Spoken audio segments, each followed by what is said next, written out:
Stars, Jinkies. How is this a coincidence? $80 million in royal jewelry goes missing. Then here comes Daily Mail to say the last person wearing the missing jewelry is Kate Middleton. Notice how they don't call her princess.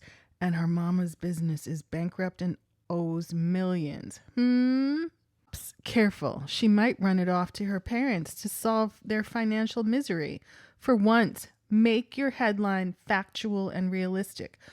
No amount of lifting Kate up can cover her family's debts and slump. Lesson: don't project like millionaires when you're just sense-worthy.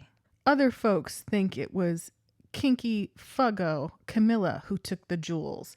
Didn't she go to India several times in the past few years for treatment?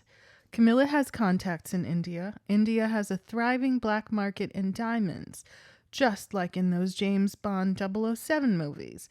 India is the hub through which stolen jewels are trafficked and laundered. Don't ask how I know. A distant cousin may be involved in some form of commerce, allegedly. Anyway, allegedly, Camilla kept the jewels and is working with shady dealers in India to convert them into actual dollars. All of this has to happen fast so no one is caught holding the bag. Sadly, the pieces were likely taken apart immediately and the parts sold on the black market. Only theorizing here based on what I've heard about how this works. Camilla used the Middletons' misfortune to her advantage. She briefed her trash tabloid buddies that Kate likely took the jewels. I imagine she made up a BS story around this and feeds it to the tabloids to get the scent off of her. The trash British media goes along with it because Camilla is queen consort and kind of fun to be around. And Kate is just a mean bee to all. All problems lead right back to Camilla, allegedly.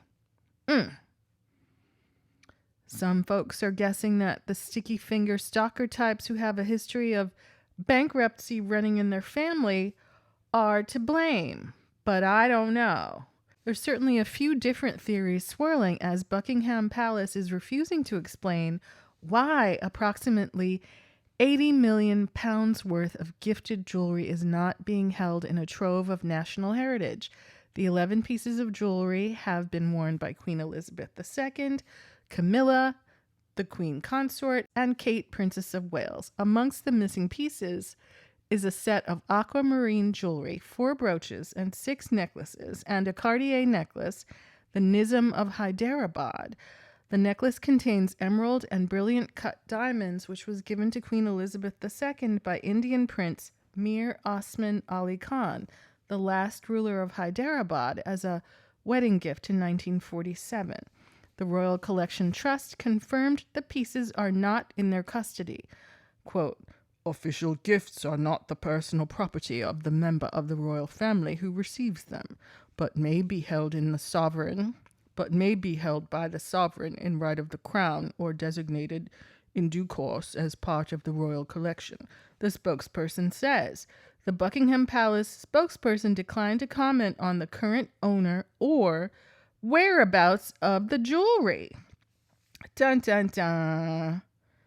This is very disturbing, as, you know, Scooby-Doo and the gang might be able to put the mystery machine in motion to figure out who done it.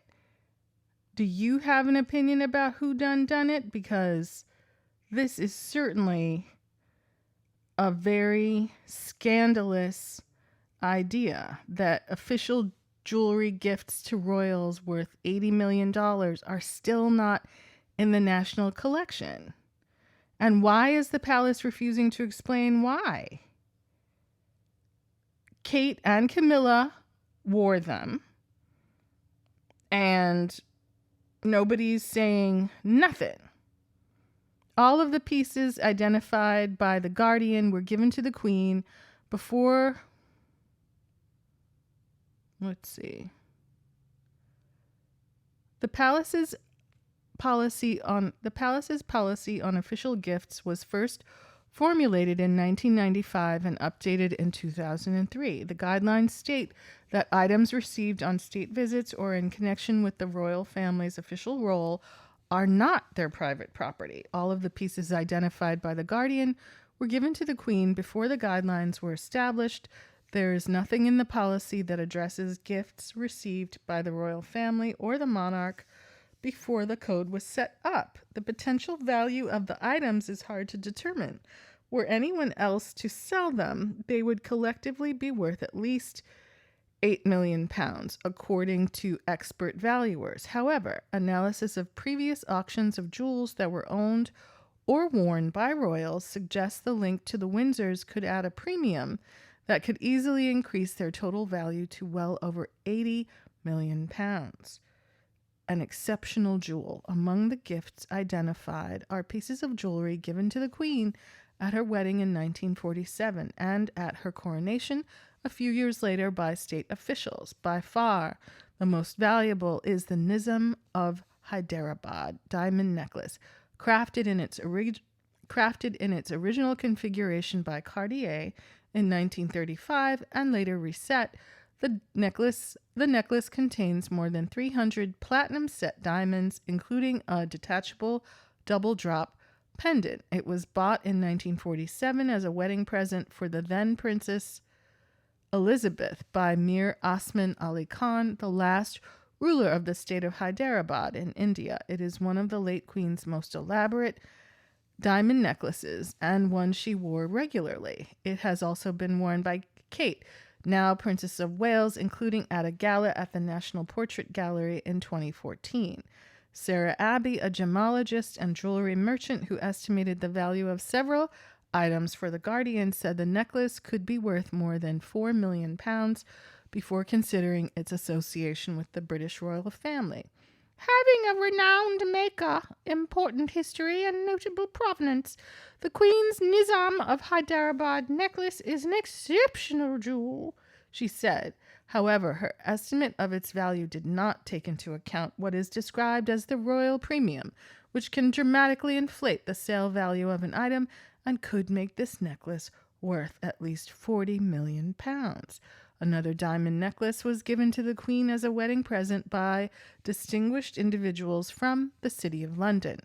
A parure of Brazilian aquamarines, a necklace and bracelet presented in 1953 as a coronation gift from the people of Brazil, was liked so much by the Queen that she privately commissioned a specially made tiara to wear alongside them. This, like many of the 11 items identified by The Guardian, was worn regularly by the Queen. Other members of the royal family have also been seen wearing some of the gifts. A diamond necklace presented to the Queen during a state visit to the United Kingdom in 1967 by King Faisal of Saudi Arabia was lent to Diana, Princess of Wales, in 1983. The necklace was originally made by the American jeweler Harry Winston in 1982 and could be worth as much as £9 million. 12 years later, during a reciprocal visit by the Queen to Saudi Arabia, Faisal's successor, King Khalid, gave her another of Winston's diamond necklaces, now worth more than £8 million. A necklace of turquoises from the then president of Pakistan, Muhammad Ayub Khan, given on a state visit in 1966, and 4 brooches are among the other official gifts identified by The Guardian. These include the flame lily brooch, which was presented to Elizabeth on her 21st birthday by the children of Southern Rhodesia, now Zimbabwe, who were each asked to donate 3 pence to pay for it. Wild!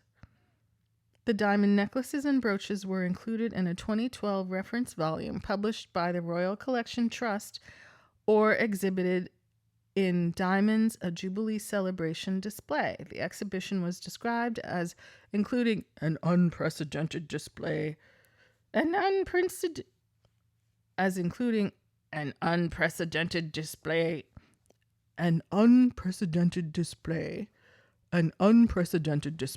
a number of the Queen's personal jewels, those inherited by Her Majesty or acquired during her reign.